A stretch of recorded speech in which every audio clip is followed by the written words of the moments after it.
Welcome back to Conflicts of Interest. This is episode 538. I'm the host of the show, Kyle Anzalone. On today's show, I have a good amount of news, but not an overwhelming amount. It'll be hopefully a normal length show for today. Before I get into it, I want to remind people to share the show. It's hosted at the Libertarian Institute on the blog at antiwar.com. YouTube, Rumble, or Odysee for the video version of the show. It's up anywhere you can listen to podcasts. And of course, you can follow me, all the work I do, everything I put out on Twitter. I interact with people there. So go ahead and follow me on at Kyle Anzalone _. So just, a couple updates on the week. I was on Judge Andrew Napolitano's show, Judging Freedom, on Thursday. So you can now find that up at his YouTube channel. And I've tweeted it out a couple of times. Next week, I will be on Monday returning to the Misty Winston show. That's TNT Radio, 5 p.m. Eastern time. My segment usually starts about 15 to 20 after the hour, so be sure you tune in. And Misty usually has a pretty good opening rant worth listening to. And then, of course, this is the fifth show of Conflicts of Interest I've done this week. I've also written 13 articles for the Libertarian Institute, so a lot of my work that you could check out, and most of it at the Institute at my Twitter or antiwar.com. All right, let's get into the news today. First up here, EU gets Hungary to agree on $50 billion Euro aid package for Ukraine. So the European Union successfully blackmailed Hungarian President Viktor Orban to approve a $50 billion, which is about $54 billion, aid package to Ukraine, and European Union leaders agreed to push through the spending on Thursday. Ahead of the summit, the Financial Times reported that the European Union was threatening to sabotage Hungary's economy if Orban vetoed the spending package. A European diplomat acknowledged to the Financial Times that the strategy was, and this is a quote, blackmail. Orban also held one-on-one meetings with some European leaders who convinced him to approve the aid. The 50 billion euro economic aid is meant to be distributed to Ukraine from 2024 to 2027. As a part of the negotiations, Orban wanted a chance to veto payments to Ukraine each year, but European Union officials refused that condition and settled on allowing regular viewing of the spending. Orban portrayed his approval of the aid package as a victory and said the Hungarian funds would not be going to Ukraine.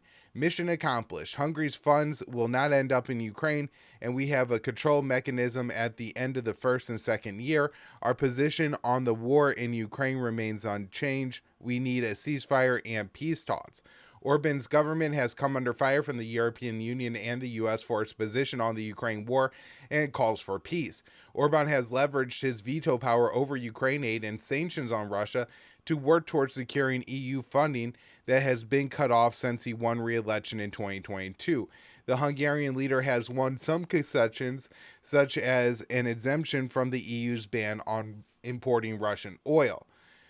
Ukrainian officials have said that without the EU aid and any new aid from the US, they would have to start cutting salaries and pensions for government workers.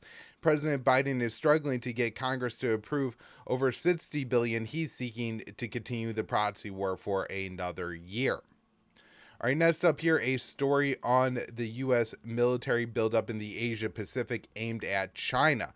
This one from Dave DeCamp, February 1st, antiwar.com. U.S. establishes new stockpile in Australia to prepare for war over Taiwan. The U.S. has created a new stockpile of military equipment during recent drills in Australia last summer to prepare for future war with China over Taiwan, Reuters reported on Wednesday. The stockpile was left behind after the Talisman Sabre exercises, which ran from July 22nd to August 4th, and were billed as the largest ever iteration of the drill, demonstrating U.S. focus on preparing for a future conflict in the Asia Pacific. And I think this is really important.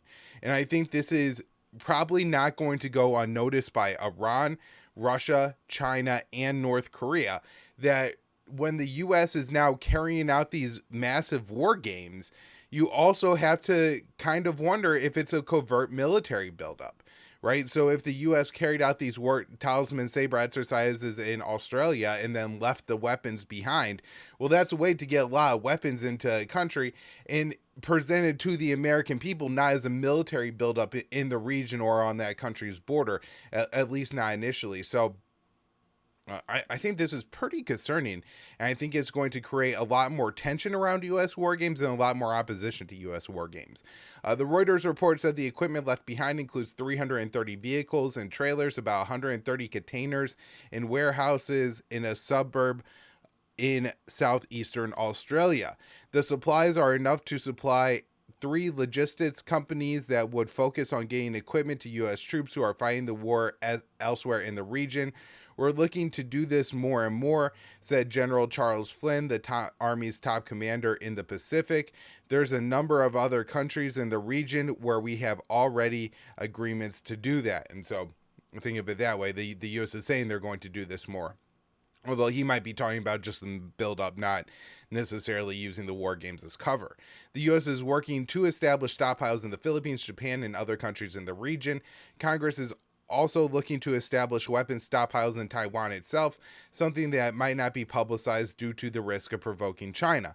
So again, if we carry out any kind of war games in China, I'm sure the Chinese army is thinking, or Chinese military, Chinese government is thinking that, well, whatever the U.S. troops bring with them, maybe short of their uniforms, they could leave behind, and then this is a way to covertly build up the Taiwanese military.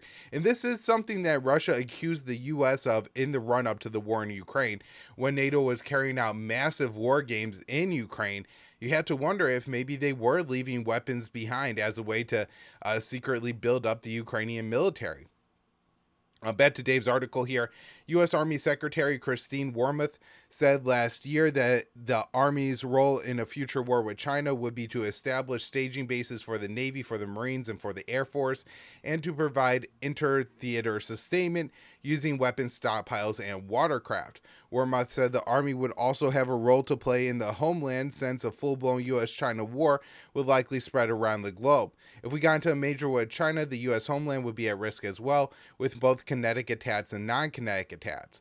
U.S. military officials are preparing for a direct war with China despite the obvious risk it would quickly turn nuclear. They say they are trying to deter a war, but the military buildup in the Asia Pacific and the new levels of U.S. support for Taiwan make a conflict more likely. All right, now let's get into some news on the Israel war on Gaza. This is one of the more striking things that has happened in the war. Now, I know there's 10,000 dead children, they've destroyed hospitals and things like that, but Israel destroyed the Belgian aid agency office in Gaza. And so, you know, seems to be a pretty direct attack on the West. So I'll get into the article I wrote for the Institute here. A Belgian official posted photos showing the building housing its aid agency offices in Gaza were destroyed by an Israeli airstrike on the besieged Palestinian enclave. The building was targeted as Belgium is refusing to cut off assistance to the Palestinian UN aid agency. So it was the Minister of Development and Cooperation and Major Cities Policy, Caroline Ganez, posted photos of the building before and after it was destroyed on X. And her post said, the office building of Enable, the Belgian Agency for Development Cooperation in Gaza, has been bombed and is completely destroyed. Attacking civilian buildings is and remains totally unacceptable. She added that Brussels had summoned Tel Aviv's ambassador over the incident.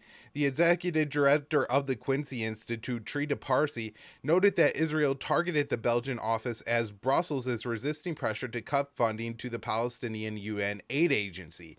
He said, Belgium is one of the Western countries that has refused to cut off funding to the UNRWA.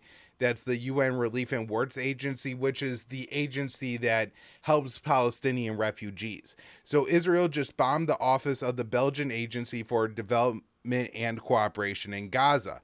This is a direct result of the impunity that Washington has provided Israel. And it's really hard to argue with him there that if, you know, the U.S. had condemned anything that Israel was doing in Gaza up until this point, then maybe they wouldn't have destroyed this aid center, but they did because they know that Washington is going to let them get away with it. I'm actually kind of looking forward to today getting to hear how State Department spokesperson Matthew Miller attempts to justify this. I'm sure there will be somebody within the State Department press room, whether it's a Al Jazeera reporter, somebody from the Gray Zone, maybe somebody from the Intercept, or Matt Lee from the Associated Press, who is going to confront Miller on this question. And I'm sure, if we are taking bets here, I think I would put my money on that Miller is going to say there was a Hamas tunnel under the building. But he might argue that Hamas was in the building, Hamas built the building, maybe the building itself had aligned with Hamas and for that reason needed to be taken out. I'm not sure, but I'm sure the U.S. will have some excuse. So last week, Israel informed UNRWA that a dozen of its employees participate in the October 7th Hamas attack.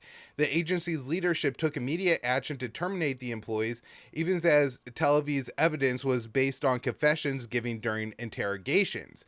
It is a dubious source given Israel's widespread use of abuse of Palestinian prisoners over the past 4 months. Israel has since claimed to also have obtained evidence from cell phones, and I think this is location data.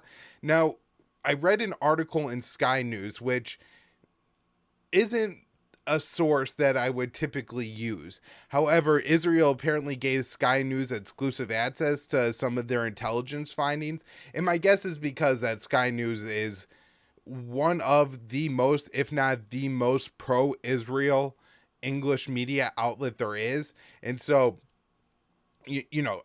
my guess is that Sky News really wrote this article favorably for Israel, but at the same time, they, in that article only mentioned sits of the Palestinians, but they do suggest they have other evidence, and some of that is location data evidence that, these employees were outside of Gaza. Now, if these employees did take part, it's a fairly minor number of employees, and from what I've seen of the 12 that are I think 11 of the 12 have been either identified as killed or dismissed from their jobs, and fairly low ranking people.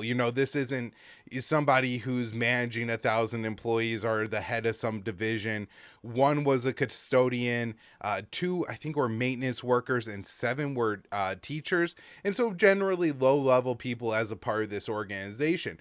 And of course, I think there's maybe this assumption that somehow Hamas is using this organization, but these people could have been employed with UNRWA for years and years and years.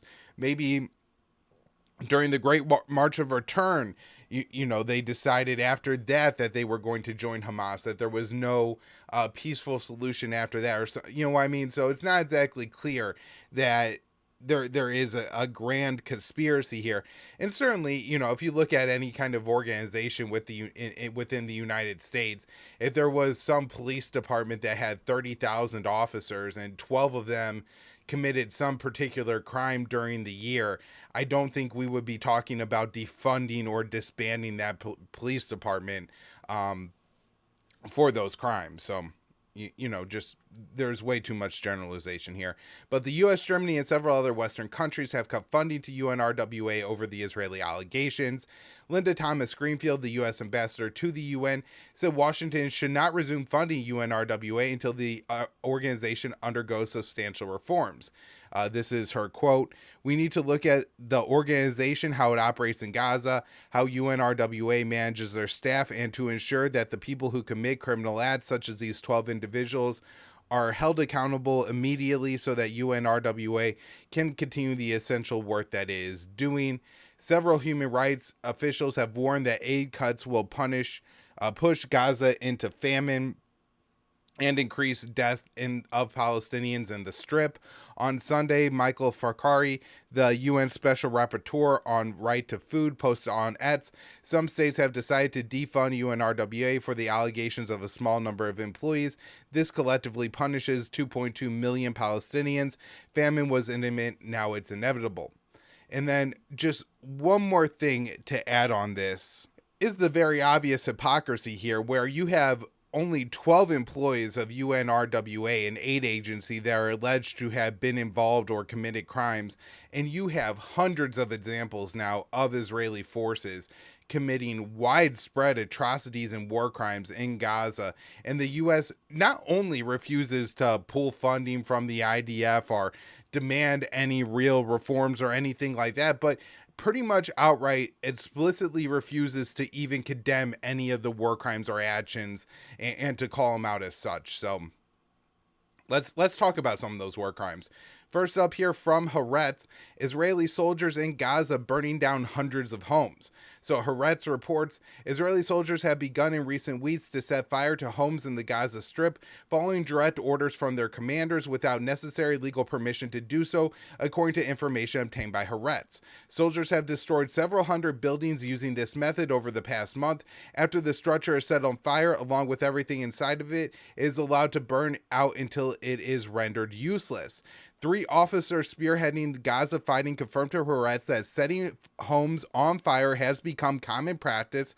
A commander of one battalion told his troops last week, as they are wrapping up operations in a specific area of Gaza, clear your things from the house and prep it for incineration. Originally reserved for only specific cases, the practice has become more and more commonplace as the war has waged on, Haaretz's investigation revealed. Recently, Israeli soldiers deployed in Gaza have taken to social media to show themselves taking part in the burning of homes in Gaza, in some cases as revenge for fellow soldiers' deaths or even for the October 7th attack itself. According to analysts and satellite images published by the BBC, between 144,000 and 170,000 buildings have been damaged in the Gaza Strip since the beginning of the war. A Washington Post investigation published last month and quoted in Haaretz found that entire swaths of the Strip have been obliterated, including in several neighborhoods. And we talked about that report in The Guardian on the last episode of the show, where they argue this. I don't like the argument for the domicide thing, just because I don't think it's a real thing that people are going to take seriously. Just call it a genocide or an ethnic cleansing, because that's what that policy is, to intentionally destroy all buildings in Gaza to make it inhabitable for the Palestinians to return, which is what they're talking about. And we are talking about now over 50% for sure, but as high as 2/3 of all buildings in Gaza have been damaged or destroyed. Back to the Haaretz article here. The report also notes that as of late December, 350 schools and some 170 mosques and churches have been damaged or destroyed. And it concludes, just like the genocide charge brought against Israel at the ICJ, burning houses too can be linked to Israeli politicians' statements. Ahead of the ICJ proceedings earlier this month, a Likud member of the Knesset, so that is the party of Prime Minister Benjamin Netanyahu, repeated his calls to, quote, burn Gaza. He is one of the deputy Knesset speakers, and he said in a radio interview that it's better to burn, to topple buildings, than soldiers getting hurt. He added that he does not think there are innocent people there right now. So just explicit orders from members of the government to conduct war crimes. All right, next up here, this is really disturbing. So Medea Benjamin and some of the ladies from Code Pink were protesting in the Capitol. They were confronting here Representative Brian Mast.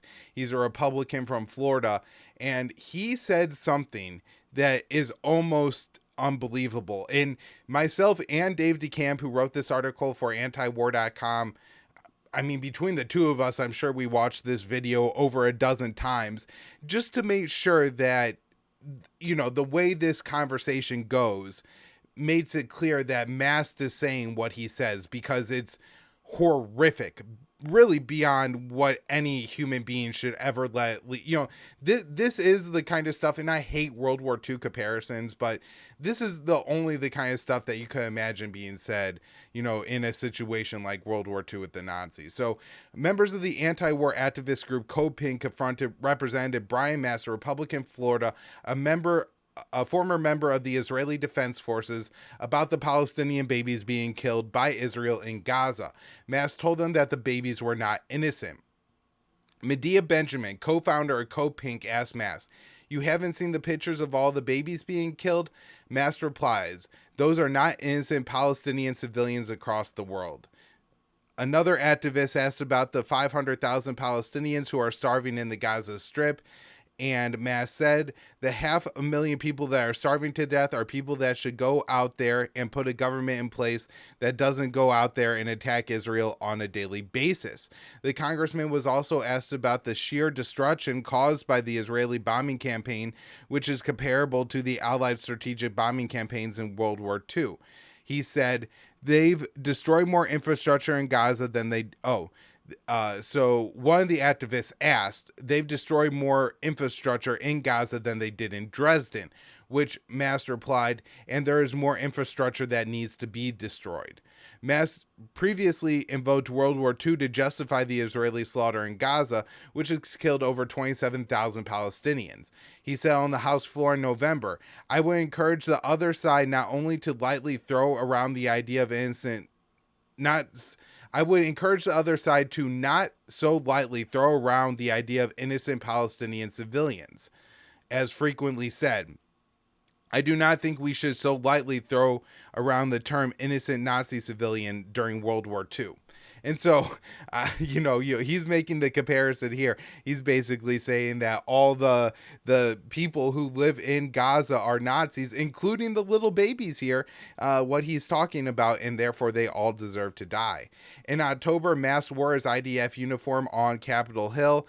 As the only member to serve with both the United States Army and the Israeli Defense Forces, I will always stand with Israel, he wrote on X at the time. And so, I mean, it's unreal that we have a former member of the IDF in Congress, a former member of a foreign military service in our Congress. But not only that he wears that as a badge of honor, and a lot of people actually view it as adding to his credibility. Disturbing.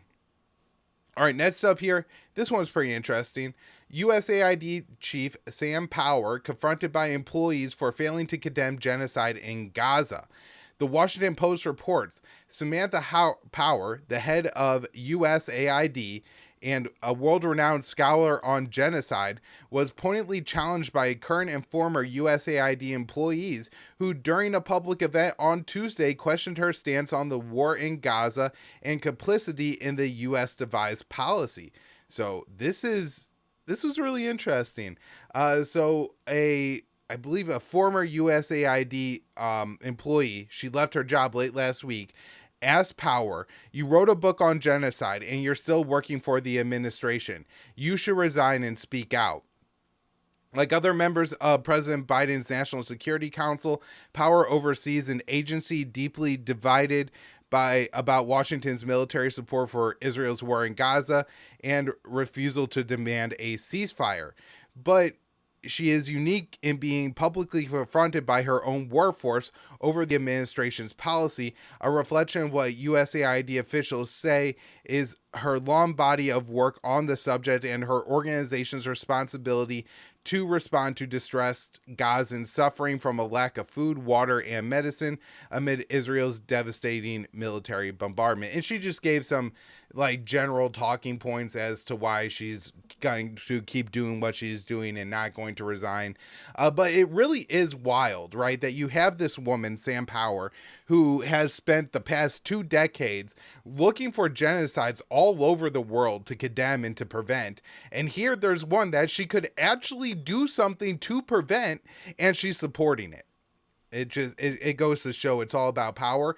And it also makes you wonder if Sam Power really doesn't care so much about genocides being committed and the innocent civilians that end up being killed in them, but rather she just likes using genocide as an excuse, basically as a weapon to, justify any war that she actually wants to wage. That would be my assumption about her at this point. All right, next up here, U.S. sanctions for Israeli settlers after hundreds of Palestinians killed in the West Bank. So I wrote this one for a Libertarian Institute on February 1st. President Joe Biden signed an executive order allowing Washington to blacklist Israeli settlers that attack Palestinians in the West Bank. Over the past 4 months, there has been widespread violence against Palestinians in the West Bank, killing nearly 100 children and driving thousands from their homes. On Thursday, a senior White House official told reporters that Biden signed an executive order allowing sanctions on violent settlers because the attacks on Palestinians caused regional instability. The initial rounds of sanctions placed 4 Israelis on the blacklist. There also is travel restrictions on over a dozen Israelis. That is from, I believe, December. Netanyahu denounced the executive order. In a statement from his office, said Israel acts against all lawbreakers everywhere, so there's no room for exceptional measures in this regard. So he's saying it's not necessary, that if a settler did something illegal, the Israelis would address it, which of course the settlements themselves are illegal under international law. The West Bank is occupied Palestinian territory, and so Israel moving hundreds of thousands of settlers into the West Bank and then creating settler-only roads and checkpoints that Palestinians have to go through has essentially, colonized the West Bank and made it so that it's very difficult for the Palestinians to live there. The sanctions are in response to over 500 settler attacks on Palestinians in the West Bank. Most of the attacks have targeted Palestinians who are just going about their daily lives. A lot of intimidation attacks, some extremely disturbing kinds of things for civilians to go out there and do. One group went out in front of a house, and I think the Palestinians have 4 young children or 3 young children, and so they dug child-sized graves for the number of children that were in the home out in front of the house. So basically saying, if you decide to stay in your home, we're going to kill you and bury your children here. There was other attacks have been on Palestinians trying to engage in their jobs. So people picking olives, things like that. There have been attacks on olive groves and other Palestinian businesses in general. And then, of course, just violent attacks. I think at least 8 Palestinians have been killed by settlers in the West Bank. And when I say at least, there's been almost 400 Palestinians who have been killed in the West Bank. Almost all of those have been by the IDF, but at times there's this kind of blend between who's IDF and who's a civilian, and so I'm not exactly sure. If the IDF is there and they're making sure the Palestinians can't fight back and encouraging what the civilians are doing, they're very much involved in a lot of all this. Goes both ways, but at least 1 child has been killed in the settler attacks. The violent attacks by Israeli civilians often occur as Israeli security forces look the other way.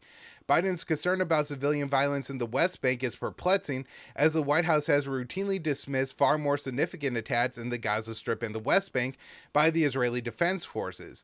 Nearly 400 Palestinians have been killed in the West Bank over the past 4 months, and over 4,000 have been injured. Thousands of others have been arrested and tortured, and thousands of Palestinians have fled the West Bank. And there have been other things that have happened in the West Bank that are just extremely disturbing that haven't been condemned by the White House. I mean, one very prominent and easy to point to example that happened recently was, of course, the 3 Palestinians that the IDF assassinated in a covert operation in a West Bank hospital just this week. Certainly seems like those people could have been arrested and you didn't need to carry out an assassination in a hospital unless you really just don't want Palestinians to feel safe everywhere. So they have to leave the West Bank altogether. And this is really just about, expanding the ethnic cleansing, not only in Gaza, but in the West Bank, but also a practice of when somebody gets shot by the IDF will make it so that the ambulance can't arrive and treat the person, and so people are just bleeding out. Or if the hospital the ambulance does get there, they don't allow the ambulance to then get to the hospital. In one case, they had a patient in the back of the ambulance was ready to go, and the IDF wouldn't let the ambulance go because they argued that the person didn't have the proper ID. And when people, which is completely ridiculous anyways, right? We're already 10 levels down the absurdity path, and several war crimes have already been committed by the Israeli Defense Forces at this point. But then when the Palestinians went, we will go get his ID, bring it back so then he could go to the hospital, the IDF refused to allow them to leave to go get the ID. And then, of course, the situation is just so much worse in Gaza than the West Bank. In the besieged Palestinian enclave, the IDF's crimes are far worse. At least 27,000 Palestinians have been killed, including more than 17,000 women and children. Far more than half of all buildings in Gaza have been damaged or destroyed. The Guardian reports that Israel's systematic destruction of the Strip could amount to a campaign to make Gaza uninhabitable for Palestinians. An exclusive article from Haaretz revealed that Israeli forces were engaged in widespread arson, destroying Palestinians' homes systematically. All right, so this one here, there's been quite a few reports over the past couple days about a potential hostage deal that could lead to a maybe 6-week to 2-month long ceasefire here in Gaza. I am very skeptical about this, but Dave has the latest news. He writes, a Qatari official told Reuters on Thursday that Hamas has received the latest hostage deal proposed positively, but said there is no agreement yet. The comments came as the Qatar's foreign ministry spokesperson says Hamas gave its initial positive confirmation to the proposal, which took many as the Palestinian group accepting the deal, but Hamas swiftly denied an agreement had been reached and said that it was still studying the proposal. And so I can see a few things happening here. It's possible that, I think more likely that the Netanyahu government, but it's also possible that Hamas here is trying to make it seem like they're more engaged in this process than they actually are, to increase their support. So the Israeli government is probably getting a lot of pressure from the Biden administration to agree to a hostage deal. And then within Gaza, I don't know what the temperature is, but maybe people there really do want a ceasefire. Maybe they feel like Hamas is asking for too much, and if they ask for less, then they could get a ceasefire and get a little bit of reprieve from the fighting. So I'm just not sure how the temperature is there, but if you're working towards a hostage deal, that sounds positive to people, I guess, especially if it would involve a ceasefire. So I can see maybe the two governments having a reason to feint being more interested in a deal here than they actually are. Again, I think that's more with Israel trying to appease the Americans. Another possibility is this is the Qataris trying to be overly positive as a way to juice the talks. And so, to say things are going well and positive starts to put a good spin on it. Maybe mainstream media outlets start to kind of just anticipate for when this is going to happen. And then the questions to politicians and political figures kind of shifts from being, are you going to have a new ceasefire, from when is the new ceasefire going to begin? And I don't think it's going to make a huge difference, but it could be the Qataris just kind of trying to juice things along that way too. Or it could be that we're actually getting close to the deal here. I'm skeptical that Hamas agrees to a deal that would see all the hostages leave, that doesn't agree to the end of a conflict. Now, I've heard, people speculate, and I think this is actually very possible, that if there is a 2-month-long ceasefire, it's maybe hard for Israel to get back up and get going again. The U.S. may really put a lot of pressure on Israel not to continue attacks and not to start up the war again, especially if, there's no Hamas attacks against Israel. I guess, so that's a possibility, but I don't think Hamas would probably be willing to gamble on that. And so I would assume that Hamas really expects a deal to end the war for the release of the hostages. And I'm skeptical that Netanyahu is going to agree to a deal that only releases a fraction of the hostages in exchange for a ceasefire, especially one a month and a half to 2 months, because I'm sure Netanyahu is thinking, if I stop the war for that long, is it possible that I can restart it? All right, next up here. This is an important one from Dave DeCamp at antiwar.com. Lloyd Austin, we don't know if Iran was involved in Jordan drone attack. Almost unbelievable that he would just say this, but here we go. Secretary of Defense Lloyd Austin on Thursday admitted that the U.S. does not know if Iran was operationally involved in the drone attack in Jordan that killed 3 American soldiers. On the same day, U.S. officials told CBS News that plans have been approved for strikes against Iranian personnel and facilities in Iraq and Syria. When asked by a reporter how much Iran knew about the Jordan drone attack or if it was operationally involved, Austin said, we believe this was done by an element of what is known as the Axis of Resistance, and these are Iranian proxy groups. And how much Iran knew or didn't know, we don't know, but it really doesn't matter because Iran sponsors these groups, which, if it was Saudi Arabia or Israel or any other country that gets U.S. weapons and they were committing war crimes with the weapons, the U.S. would never say, it doesn't matter if we knew they were going to commit the war crimes or not. We just sold them. Once you give them the weapons, you're guilty for whatever they do. So this logic would never hold up. But the idea that you would be able to carry out unapproved strikes by Congress against a group that is just tangentially related to an attack, a country, not a group, a country that is only, linked to an attack is very absurd and striking that he would admit that, that their evidence for this is so loose to the public. Austin said that if the Shia militias the U.S. believes were responsible for the attack were not supported by Iran, these kinds of things don't happen. The U.S. has said that it believes that the Islamist resistance in Iraq, an umbrella group for Iraqi militias, was responsible for the attack. Kataib Hezbollah announced on Tuesday that it's suspending attacks on U.S. troops in Iraq and Syria, which was a result of pressure from the Iraqi government and Iran, making it clear that Tehran doesn't want to seek more escalations in the region. And so not only do you have Iran not directly involved in the attack, but any of their direct involvement in all this has to been de-escalate the situation, not to make it worse. All right. Last story here today. U.S. Navy ship had close call with Houthi missile in Red Sea. So I want to say 2 weeks ago, I read an article in Popular Mechanics where they must have got some, scoop from the Pentagon on the situation with the U.S. interceptors.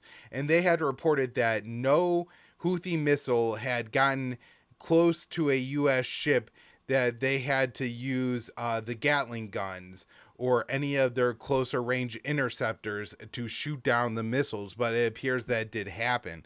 So now, the USS Navy, the USS Gravely, had a close call with the Houthi missile in the Red Sea on Thursday night, U.S. officials told CNN. The official said a cruise missile launched by the Houthis came within 1 mile of the ship. The closest one has come to a U.S. warship. That means the missile got past the sophisticated Aegis defense system. The missile was down by the close-in weapon system, a machine gun that is designed for closer range interceptions and is one of the ship's last line of defense. So, according to that Popular Mechanic article, these are basically just, I want to say 122 millimeter, 120 millimeter Gatling guns that are, I think there's 6 of them. And they're probably operated, not by a person. So, it doesn't look like Pearl Harbor, where there's some guy that's actually shooting these anti-aircraft Gatling guns, but rather it's, probably controlled by the control room somewhere, and they identify where the missile is and all kinds of physics to figure out where it's probably going, and then they lay down a bunch of Gatling gun rounds in the machine gun rounds in the way of that missile, I guess, hoping to hit it. And so it appears that system was the one that were tearing down that missile. I would expect that we see some pretty significant attacks on Yemen from the U.S. this weekend in response. All right, everybody, that's going to do it for the show today. We'll be back with more next week. Over the weekend, I will, I write at antiwar.com, so check that out. And again, early next week, I will be on with Misty Winston, TNT Radio, Monday, 5 p.m. Eastern Time. Thank you all so much.